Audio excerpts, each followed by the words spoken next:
So, but before you know about ADHD, I asked the respondents, how did you explain your partner's problematic behavior? Well, again, come the misinterpretations and the negative feedback. Scatterbrain or absent-minded, immature, dysfunctional family background, selfish, passive, lazy, or introverted. Passive-aggressive, that's a big one you'll get from the therapist when you go to therapy for couples counseling. Has anybody gotten that? Has anybody been called passive-aggressive? Or maybe that's going out of style now.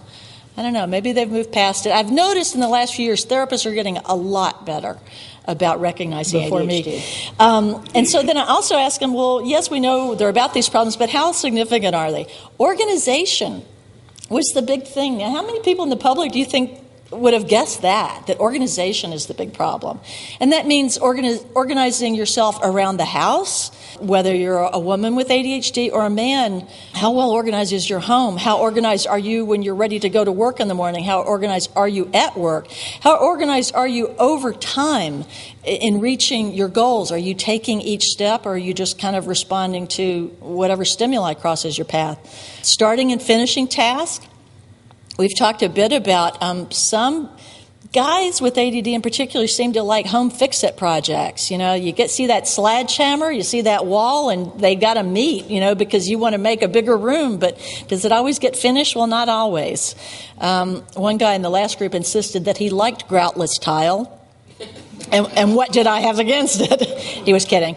But, it's kind of, that's often like the last 5% that can be really hard for the person to push through.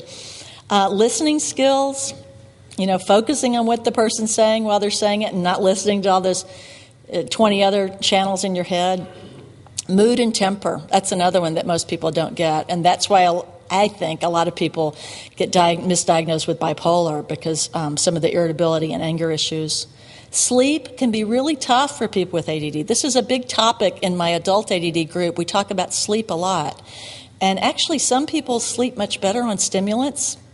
So that's kind of a discovery. You won't often hear it from your doctor because they all think, the stimulants keep you awake. And that's true for a lot of people. But some people will get really good sleep. And but just the act of going to sleep is probably the most boring and tedious thing you can do. You go to bed and you're lying there waiting for nothing to happen. That does not go down well with the ADHD wiring.